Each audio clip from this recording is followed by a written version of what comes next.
en el Complejo Hospitalario Universitario en el Complejo Hospitalario de Vigo, Galicia, España. Aparte de ejercer el trabajo en consultorio privado, es geriatra de la red de Pemex, instructor del Instituto Estatal de Capacitación del Estado de Guanajuato en las materias de envejecimiento activo, tanatología, autocuidado de la salud, manejo del estrés laboral, sexualidad en el adulto mayor. Recibámoslo con un fuerte aplauso y pues vamos a escuchar.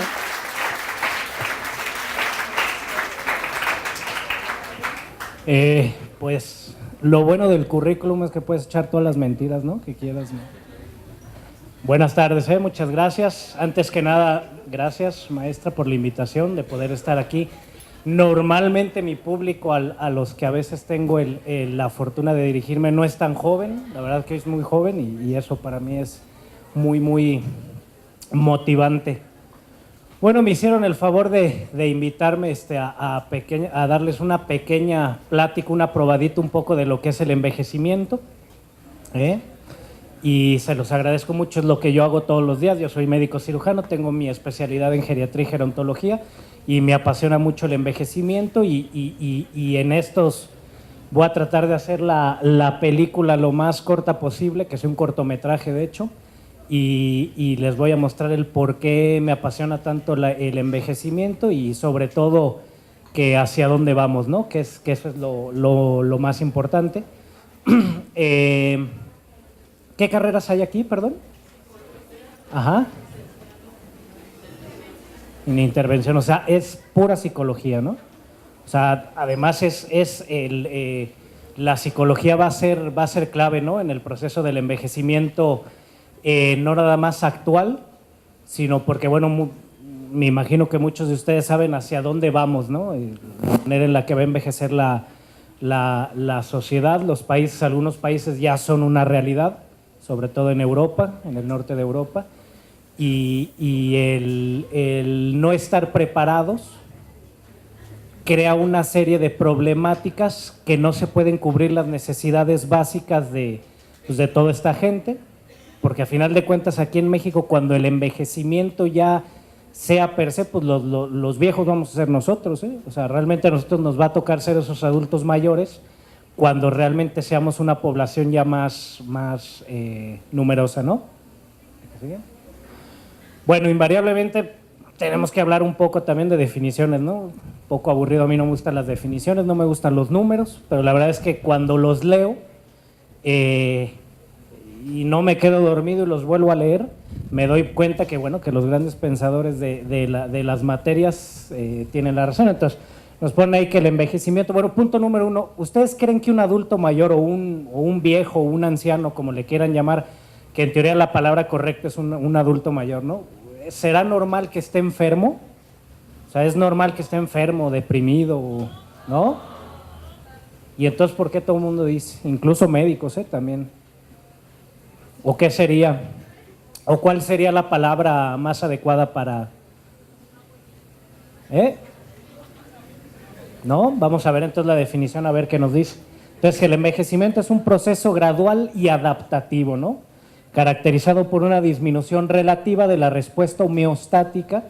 Todos sabemos qué quiere decir homeostasis, ¿o no? ¿Sí, no? ¿Cómo no? Ya lo vieron en el primer semestre. Es el bienestar interno, ¿no?, de que todas nuestras funciones estén funcionando en ritmo, en sincronía, debido a las modificaciones morfológicas, fisiológicas, bioquímicas y psicológicas, ¿no?, propiciados por los cambios inherentes a la edad y al desgaste acumulado ante los retos que enfrenta el organismo a lo largo de la historia del individuo en un ambiente determinado, incrementándose la vulnerabilidad o susceptibilidad a padecimientos agudos y crónicos. Entonces aquí nos ponen que se incrementa la vulnerabilidad, ¿no? Y esto siempre me gusta decirlo porque incluso doctores, ¿no?, compañeros míos, llega el pobre adulto mayor y está enfermo de algo y no, señor, pues es que es normal, ¿no? Pues usted ya está muy grande y todo. Y la realidad es que no es normal. O sea, se podría decir que es común, ¿no?, que un adulto mayor esté deprimido, que esté enfermo, que tenga algún dolor, que tenga algo, es común, ¿no?, porque ahí no lo dice, ¿no?, que está aumentado la vulnerabilidad o la susceptibilidad por la acumulación, pues de todos estos procesos, ¿no? Pero si el proceso realmente se hace gradual y adaptativo, es decir, el envejecimiento, mientras más fisiológico se haga, le va a dar oportunidad al adulto mayor a irse adaptando, ¿no?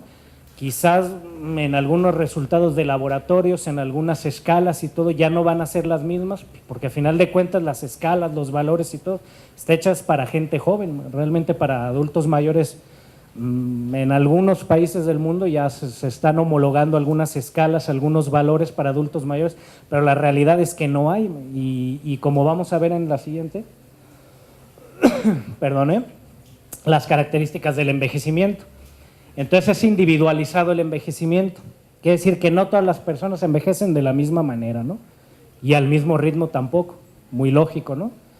Entonces es el típico ejemplo que tienes a los dos viejitos, ¿no? Y que de repente uno dices, no, este viejito sí ya dio el rucazo gacho, man. Y la señora la ven como nueva, man, ¿no? Entonces eso puede ser dos cosas, ¿no? Que le esté robando la señora la vida y la juventud al pobre viejito, o que realmente su proceso es individualizado, ¿no? de cada adulto mayor. ¿Y por qué es individualizado? Bueno, porque es multifactorial, como nos pone en el segundo punto. El envejecimiento tiene factores genéticos, ambientales y estilos de vida. Entonces, esta es la clave realmente del envejecimiento, ¿no? Tiene factor genético, ambiental y estilos de vida. Entonces, por ejemplo, ustedes como profesionales de la salud, porque a final de cuentas los psicólogos también son profesionales de la salud, ¿no? Como los médicos, como los odontólogos, enfermeras, fisioterapeutas, etcétera, etcétera. ¿En dónde es donde más vamos a incidir para realmente hacer un envejecimiento exitoso? Que a ver si alcanzamos a ver la definición así muy rápido, que es mi palabra favorita, envejecimiento exitoso. Pero ¿en dónde podremos incidir en estos tres factores? ¿O en cuál podemos hacer cambio? Por ejemplo, ¿el factor genético se puede cambiar o no? ¿No, verdad? Pues es la rifa del tigre que yo le llamo, lo que te tocó, te tocó. Entonces ustedes ya pónganse a pensar, no, pues si mi abuelita vivió 89 años y siempre estuvo muy bien, pues ya van de gane, ¿no? Si su mamá tiene pues, ya una edad, pero no están enfermos y muy bien, pues ya van de gane, ¿no? Eso quiere decir que tienen una buena genética. Entonces eso es muy, muy importante. El factor genético nos da el 50% del código para tener un envejecimiento o exitoso, o un envejecimiento normal, o un envejecimiento con fragilidad, ¿no? Entonces eso, esperemos que todos tengamos una buena genética y nos ayude, ¿no? El factor ambiental, ¿podemos hacer ahí algún cambio o no? Es decir, ¿el factor ambiental se puede cambiar? ¿Sí se podrá o no? Con el cambio climático, ¿no? Tal vez. ¿Cómo se puede cambiar? ¿Es lo mismo vivir en el DF que vivir aquí en Celaya o no? No, ¿verdad?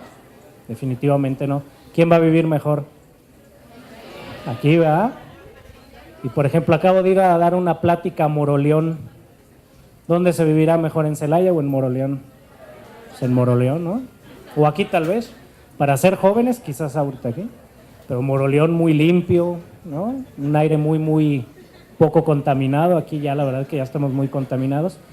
Y entonces, ¿pero cómo podemos cambiar? O sea, ¿qué haríamos con Celaya? Celaya está bastante contaminado, ¿verdad? Acaba de salir ¿cómo se diría? Un estudio que Celaya está dentro de las, me parece está en la sexta o en la séptima, octava ciudad más contaminada de México, ¿eh? ¿Cómo lo podremos cambiar? ¿O cómo podremos hacer cambiar ese factor ambiental? Pues me voy a vivir a Moroleón, ¿no? Entonces, el factor ambiental realmente se va a poder modificar parcialmente, pero se podrá modificar. O sea, es decir, no vamos a cambiar el clima de Celaya o la contaminación o la delincuencia o todo, sino que quizá nosotros, si tenemos algún problema, por ejemplo, mucha gente en México que tiene problemas pulmonares muy importantes, pues acaban migrando, ¿no? Se van de Ciudad de México. Entonces, esa es una manera de cambiar el factor ambiental. Y por último, los estilos de vida. ¿Ahí se podrán cambiar o no? Pues esos son, ¿no?, el punto clave, los estilos de vida, que es donde van a incidir ustedes en su práctica, yo como médico también, los odontólogos todos, incluso como familia, ¿no?, también podemos ayudar un poco a cambiar. Entonces, fíjense que el 50% de la clave del envejecimiento es por los factores genéticos, 25 los ambientales y 25 los estilos de vida. O sea, realmente es una cuarta parte, ¿no? Es muy, muy poco lo que realmente podemos hacer cambiar. Sin embargo, una persona que lleva un buen estilo de vida o un mal estilo de vida, la verdad que se va a notar y se va a notar muchísimo, ¿no? Sobre todo en las enfermedades crónico-degenerativas, que son las que están acabando con México, principalmente hipertensión y diabetes. Y esa es otra de las cosas por la cual yo estoy aquí, por la cual estoy dando muchas pláticas por todo el estado. Cada vez ven más anuncios, ¿no?, en la tele del sector salud, que hipertensión, diabetes, y mídete la presión y mídete el otro y mídete aquello. ¿Y por qué lo hará el gobierno? ¿Por bonitos o por qué? ¿O por qué será? Pues porque está acabando con los mexicanos las enfermedades crónico-degenerativas, la realidad. Y eso le cuesta dinero al gobierno. Y a final de cuentas, desgraciadamente, todo es cuestión de dinero. O sea, en esta vida todo es cuestión de dinero y todo se mide por dinero. Y al gobierno se está dando cuenta que, punto número uno, estamos teniendo una sociedad con malos estilos de vida. Estamos teniendo muchos enfermos, somos el país número 1 con diabetes, tenemos muchos hipertensos y a final de cuentas el IMSS, el ISSSTE y el Seguro Popular están gastando una millonada en medicamentos, en hospitalizaciones y en todo lo que concierne a las enfermedades crónico-degenerativas. Y esto es el comienzo, porque ahorita vamos a ver cómo va a envejecer la población. Y por último, la vulnerabilidad es otra característica del envejecimiento.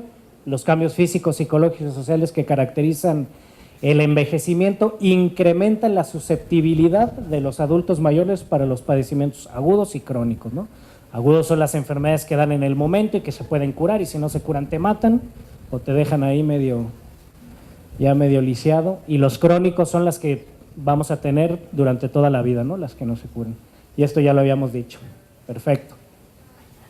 Entonces, ¿cuál es la diferencia entre...? Yo soy geriatra y gerontólogo. ¿Alguien sabe la diferencia entre un geriatra y un gerontólogo? ¿No? ¿Sí? A ver. Ya.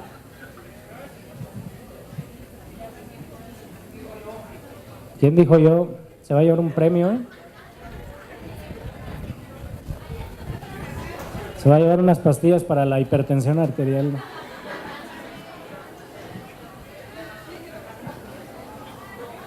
Buenas tardes. Si mal no recuerdo, el geriatra es por la parte de la medicina y el gerontólogo por la parte de la psicología.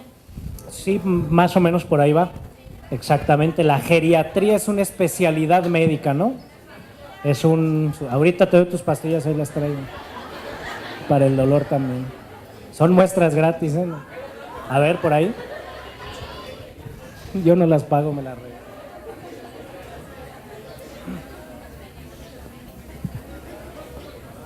Olis. Hola, hola. No, pues es que creo que los geriatras son los que se dedican, de hecho, al cuidado de los viejitos como tal, ¿no? A saberlos llevar y hacerles como más amena la vida. Y los otros, sí, según yo, son los que están en cuanto a, sí, médicamente el tratado de los ancianos, bueno, de las personas mayores, ¿no? O sea, médicamente, ¿cuál fue entonces? ¿El geriatra o el gerontólogo? El gerontólogo. Ajá. ¿Y qué quiere decir logos? Tratado, ¿no? Estudio o tratado, ¿no? Del gerios, de lo que es el adulto mayor, el envejecido. Es el gerontólogo, es el que estudia el envejecimiento, únicamente nada más. Y el geriatra es el pediatra de los adultos mayores. En pocas palabras. O sea, el médico es el geriatra, O sea, si ustedes ven un gerontólogo no es un médico. O sea, no es un doctor, bueno, podrá tener su doctorado, ¿no? Pero no es un médico cirujano o partero o un licenciado en medicina como lo somos los geriatras, ¿no? Que somos los doctores que lo que hacemos es prevenir y curar las enfermedades tanto agudas como crónicas de los adultos mayores, ¿no? Y prepararlos sobre todo para las claves para el envejecimiento. y el gerontólogo es el que estudia el envejecimiento, nada más. Ahí entran psicólogos, ¿eh? Un psicólogo podría hacer un poco de gerontología, definitivamente. Entonces, gerontología, ciencia que estudia el envejecimiento en sus aspectos biológico, psicológico y social. Y nomás que chuladas y cortitas, porque cuando se las preguntan en el examen, rápido las ponen. La que sigue, geriatría. Esto sí es la especialidad médica encargada del estudio y atención, tanto preventiva como curativa. ¿Eh? Ya lo habíamos dicho. La que sigue. Dentro de la clasificación de los adultos mayores, no es lo mismo una persona de 65 años que un centenario de 105 años, ¿no? No es lo mismo, ¿sí? Entonces, incluso también aquí hay divisiones, ¿no? Así como en la pediatría y todo, aquí también. Los adultos mayores jóvenes son las personas entre 60 y 74 años, ¿no? Estos son los que los geriatras decimos, no, pues este está todavía muy prematuro. Este todavía está de pediatría, ¿no? Los adultos mayores viejos ya son los buenos, ¿no? Los que ya nos gustan a los geriatras. 75, 84 años, ¿no? En estos pacientes, fíjense, en los adultos mayores jóvenes es donde quizá las acciones preventivas son las que más frutos nos van a dar. Y ya en los adultos mayores viejos, obviamente las preventivas siempre nos van a dar mucho fruto, pero aquí ya es donde más medicina hacemos, ¿no? Porque aquí ya es donde hay más prevalencia o es más común que tengan enfermedades. Los adultos mayores longevos, esto sí ya me levanto cada vez que entran a mi consultorio, ¿no? Ya para, con todo el respeto, 85, 99. Y los centenarios valen su peso en oro. 100 años o más. Levante la mano quien tiene algún familiar centenario que tenga 100 años o más. 100, 101, 102, ¿verdad? ¿Dos nada más? ¿Nadie más tiene algún familiar? 3. ¿Nadie más tiene? Yo no tengo, ¿eh? Y yo espero no llegar tampoco a los 100 años. Los que tienen familiares con centenario, ¿cómo son?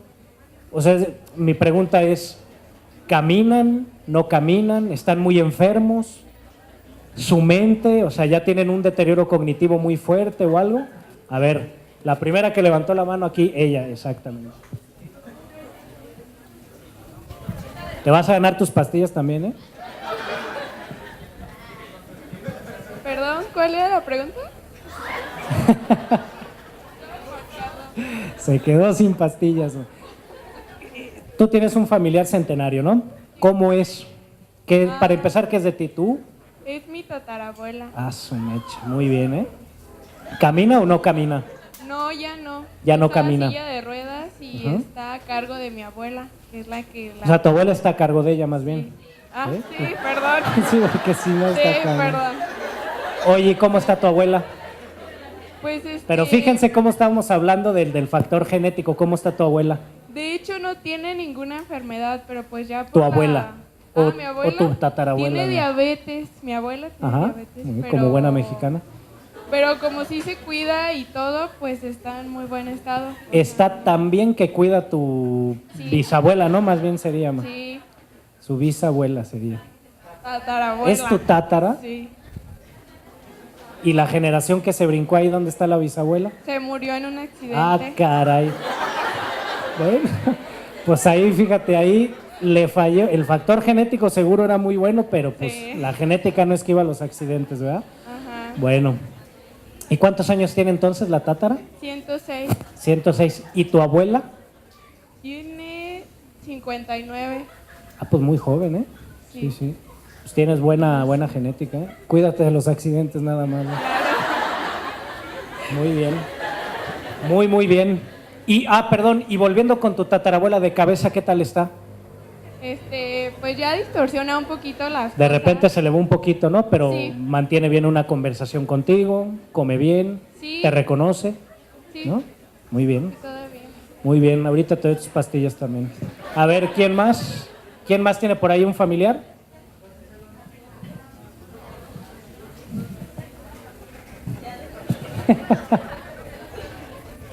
Pues era mi tía abuela, vivió ¿Sí? 109 años.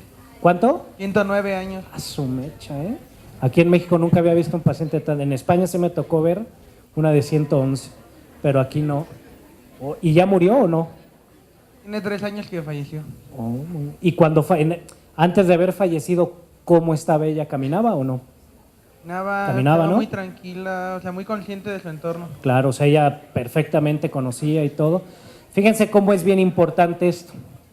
Los centenarios, como les dije, cuando yo veo un centenario, para mí es muy, muy emocionante. Porque es donde te das cuenta que la carga genética es importantísima. Normalmente cuando alguien llega a los 100 años, llega físicamente medianamente bien, ¿no? Pero sobre todo mentalmente, porque ustedes psicólogos, y si alguno, y ojalá que alguno de ustedes se vaya por la rama de psicogeriatría, porque nos surgen psicogeriatras aquí en Celaya para hacer mini-mentals, Folstein y Meglobos y Folsteins y todos estos rollos aburridos que hacemos los geriatras y los psicólogos en conjunto. ¿No tienen aquí ¿dónde está la maestra? ¿No tienen aquí la especialidad en psicogeriatría todavía? Bueno. Pues esperemos, ¿no? Que pronto. Bueno, fíjense cómo es bien importante el genético, ¿no? El de 100 años llega normalmente bastante bien, porque si ustedes ven pacientes que no tienen una buena genética o que incluso tuvieron un mal estilo de vida, pues a sus 80 y largos años ya están ni pa'l perro, ¿verdad? Como dicen por ahí. Y normalmente la gente que llega a 100 años es impresionante, la verdad. Yo la verdad no me gustaría vivir 100 años, la verdad. Pero si llego a vivirlos, pues eso quiere decir que voy a traer una buena carga genética. Y aquí está quizás la clave de todo esto, hacia dónde vamos y por qué o por qué me invitaron un poco a compartir con ustedes esto. Vamos a ver un poco lo que nos dice la ONU, ¿no? Entonces nos dice que la ONU reportó que hay 629 millones de adultos mayores de 60 años en el mundo, es decir, el 10%. Esta es una encuesta mundial, es decir, si tomamos 10 personas al azar de todo el mundo, una persona será un adulto mayor. Entonces, a mí no me gustan los números, cada vez que los leo la verdad que me duermo, pero cuando leí estos números me dormí invariablemente, pero cuando me levanté y los volví a dormir, me volví a dormir y me volví a levantar una vez más, y cada vez que los leo, la verdad que digo, híjole, pues ojalá que me toque, ¿no? Que me toque como geriatra, porque la verdad es que los números son, para algunos dirigentes del mundo son escalofriantes, porque si ya de por sí hay una gran problemática en Europa por esto, y es que la ONU estima que en el 2050 vamos a pasar de 629 a 2.000 millones mayores de 60 años. Es decir, 1 de cada 5 o 2 de cada 10, ¿no? O sea, de 10, 2 van a ser y 8 no. Y igual y dices, bueno, antes eran 1 y ahora son 2, pero eso si lo ven estadísticamente, se duplica la cantidad de adultos mayores. Y para el año 2150, no inventes, o sea, ya nadie vamos a estar vivos para ese día. Pero para el 2150, y no falta mucho, para eso. O sea, la verdad es que no falta mucho, faltan, ¿qué? ¿130 y tantos años, 140 y tantos años, ¿no? 140 casi. Ahí vamos a hacer 1 de cada 3 serán, porque yo ya no voy a estar vivo, ni ustedes tampoco. 1 de cada 3 va a ser adulto mayor. O sea, ustedes imagínense, ¿no? O sea, de 3 personas, 1 va a ser niño, 1 va a ser adulto joven y 1 va a ser adulto mayor. Eso es en el 2150, ¿no? Pero la realidad es que en el 2149 no vamos a hacer 1 de cada 10, sino que esto cada vez va a ir poco a poco, poco a poco, poco a poco. O sea, todos los que estamos aquí, cuando estemos viejitos, ¿ustedes qué edad tienen más o menos? ¿20 y qué? 20, 19, 18, 19. Bueno, yo tengo 23 años, entonces. No, yo tengo 35 años, pero bueno, vamos a estar más o menos ¿cómo se llama? Vamos a ser adultos mayores más o menos todos cuando nos toque, y ahí ya va a haber cambiado bastante la pirámide poblacional. La realidad es que cuando ves estos números, bueno, puedes decir, pues sí, ya nos tocará, ¿no? O qué pasará. Pero yo siempre les digo, ¿ustedes qué esperan O sea, la gente que está estudiando ahora, los que realmente vamos a hacer el cambio, vamos a trabajar hacia dónde vamos, hacia dónde iremos, ¿qué es lo que esperan ustedes cuando sean adultos mayores, no? O sea, si ahorita decimos, ¿saben qué? Está aburridísima la plática del geriatra, man. ¿Qué les parece? Supongamos, ¿no? Supongamos que no está regalando pastillas para la presión. Digamos, ahorita mismo vámonos todos a hacer algo, ¿no? ¿Qué podríamos hacer? Nos podríamos ir a un bar, ¿no? Echar una cervecita a esta hora, uf, caería riquísimo. Nos podríamos ir a un billar, nos podríamos ir a jugar boliche, al cine, o sea, tenemos múltiples opciones de qué podremos hacer, ¿no? Igualmente, si están enfermos, tienen muchas opciones, ¿no?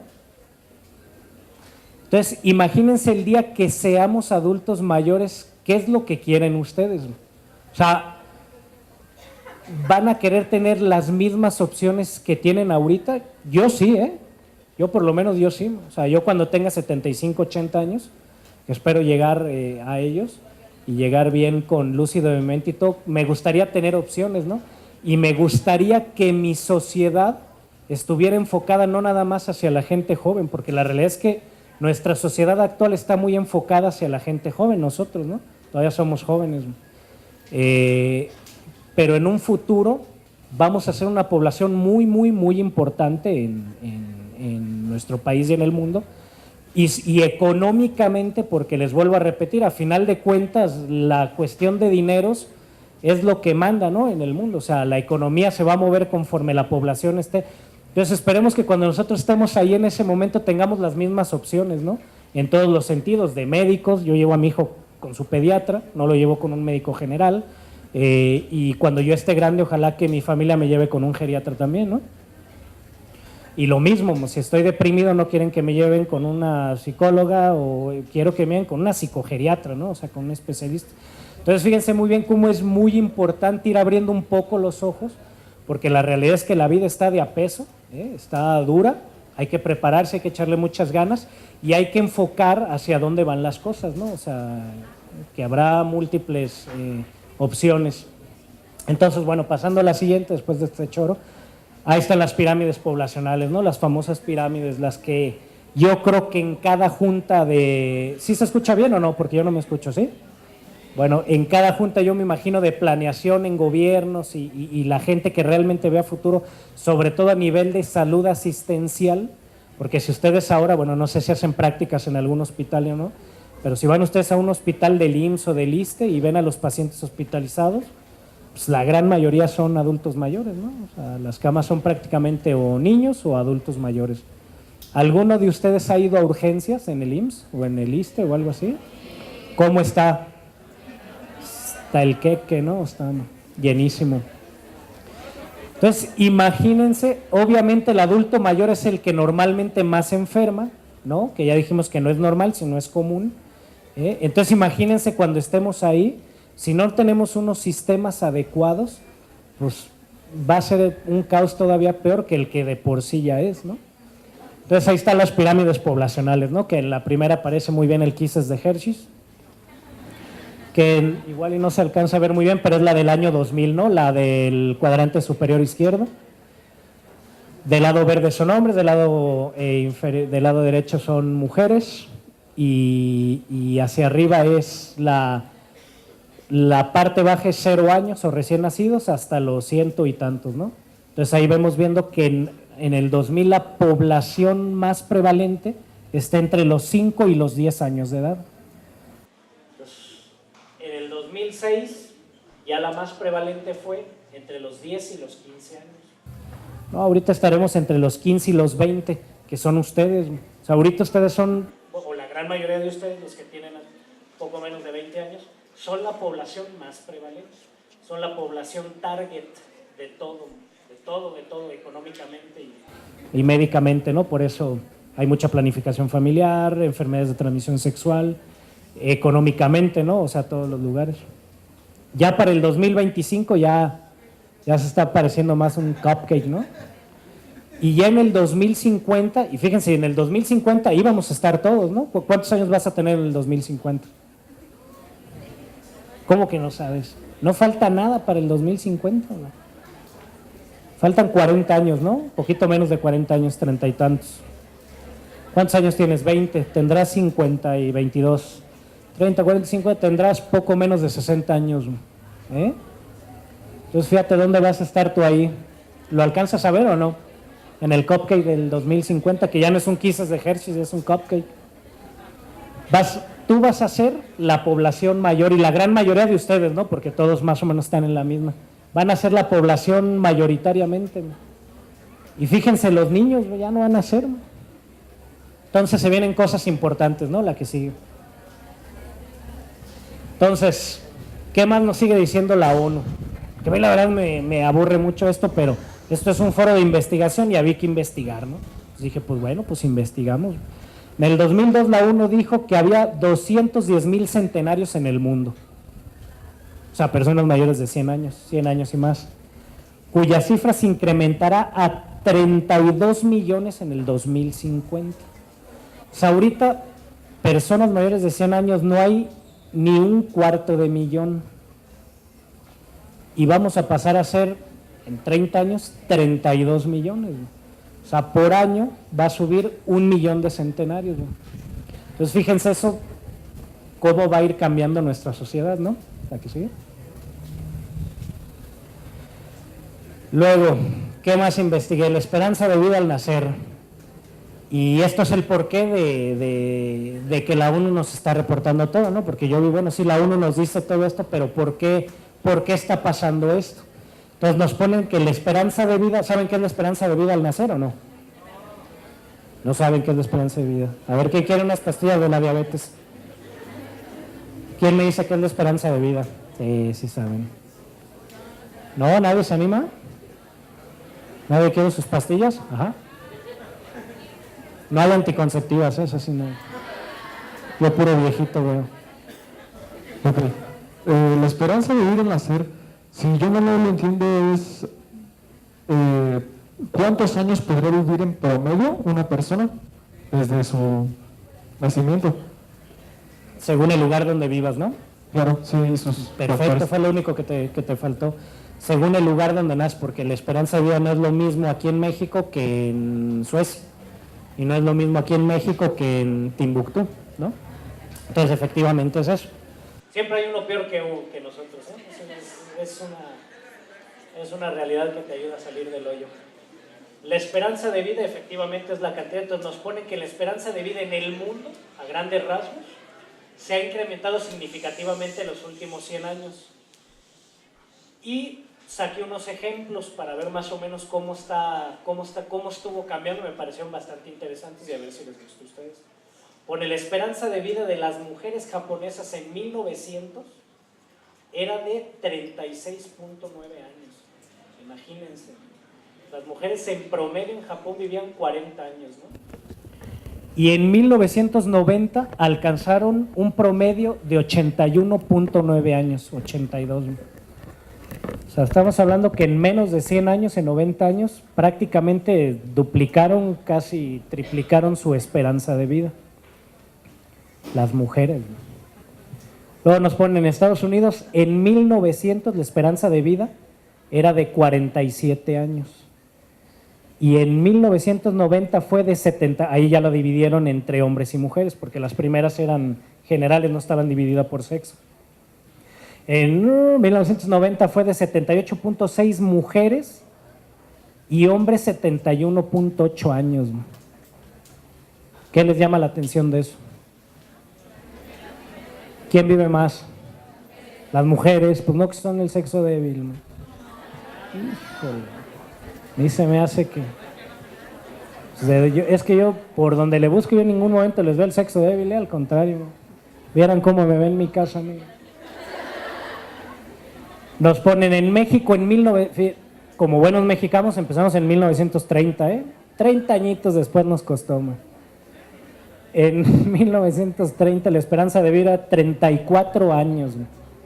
En 1930. Y en el 2012 fue de 77.8 mujeres, 73.1 hombres años. O sea, aquí también, ¿no? El sexo débil somos los hombres aquí en México. ¿Por qué aumentó tan drásticamente? ¿Por qué? Por ahí lo dijeron. Sí, en parte sí. Hay dos cosas muy, muy importantes. Una... ¿Perdón? La concientización en el estilo de vida. O sea, los estilos de vida, ¿va? Sí, totalmente.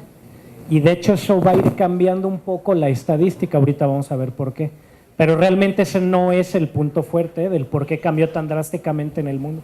Porque si se fijan, fue algo que en el mundo pasó, que brincamos de 1900 a vivir 30 y tantos, 40 y tantos, a vivir 80, 90 años. Entonces, ¿qué habría sido? Porque ya le echamos mucha tierra, ¿no?, a los sistemas de salud, pero hay algo muy bueno que se hace aquí en México, de los mejores sistemas en el mundo que hacemos. No, en los avances estamos muy por atrás, pero hay algo muy importante que se hace muy bien aquí en México. Efectivamente, la vacunación vino a ser un parteaguas en todo el mundo para la expectativa de vida, ¿no? Dejamos de morirnos de varicela, de viruela, de la peste bubónica, de todas estas enfermedades, y ahora con la vacunación cambió estrepitosamente, y obviamente también los antibióticos, ¿no? Las medicinas por ahí lo dijeron, pero más en específico los antibióticos, ¿no? Antes la gente se moría de una neumonía y ahora te mueres de una neumonía y solamente que realmente estés muy, muy mal. Entonces esa fue la razón. Y creen que esto, por ejemplo, las mujeres y los hombres, las mujeres viven más, pero ¿por qué creen que vivan más? Además de que son el sexo fuerte. ¿Por qué más será? Los estilos de vida, ¿no? Ya lo habías dicho. Ahí sí incidían los estilos de vida. O sea, realmente las mujeres antes no tomaban, antes no fumaban, antes no trabajaban en trabajos de riesgo, ¿eh? Ahora la mujer cada vez más y más trabaja en trabajos que son de riesgo, en trabajos que incluyen estrés, y el estrés laboral aumenta el riesgo de mortalidad cardíaca, pero muy por sobre todo, que esa no se las quise poner aquí, esa estadística que encontré, los estilos de vida, que principalmente es beber o tomar alcohol, pues, y fumar. Antes obviamente el hombre bebía más y fumaba más, pero ahora ¿cómo está? ¿Cómo está la cosa? Casi, ¿va? Bebemos igual. Ya la mujer ya nos alcanzó como sexo débil que es, ya nos alcanzó. Y fumar, ¿quién fuma más, el hombre o la mujer? La mujer ya fuma más. Entonces yo creo que esto va a ir cambiando poco a poco, nos vamos a ir emparejando el sexo fuerte, nos vamos a ir emparejando a ver si sí. Y a ver si realmente hacemos una igualdad, ¿no? La que sigue. Que de fuerte no tenemos nada, en serio. Bueno, esto es muy aburrido, ¿no? Pero es parte del ciclo vital humano, que el desarrollo inicia desde la concepción y se culmina a los 24 años. La gran mayoría de ustedes están en el desarrollo, Se siguen desarrollando, siguen creciendo. Se alcanza el máximo nivel estructural y funcional del organismo. La madurez, yo ya estoy madurito. En promedio abarca de los 25 a los 44 años. Hay consolidación estructural y funcional. O sea, ya ustedes todavía no están bien hechos, yo ya ahí voy. Y el envejecimiento inicia a partir de la cuarta década de la vida. Yo todavía no envejezco, a los 45 en promedio, y finaliza con la muerte. O sea, ¿ya somos viejos a los 45 o no? ¿O por qué nos pone eso ahí? ¿Sí? Díganle a sus papás y van a ver lo que les van a responder. ¿Qué querrán decir ahí con eso?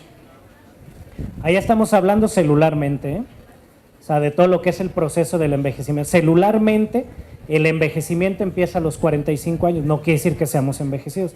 Ya vimos que el envejecido o el adulto mayor comienza a los 60 o 65 años, ¿no? Según el autor que leamos. Y esta es una biblioteca a la que iba a estudiar yo mucho cuando era estudiante, así como ustedes, que nos pone la vida en 4 botellas, ¿no? ¿Y ustedes en cuál estarán? Sí, seguramente. Seguramente en la Coca-Cola. O igual y sí, en la Coca-Cola con Bacardí o con...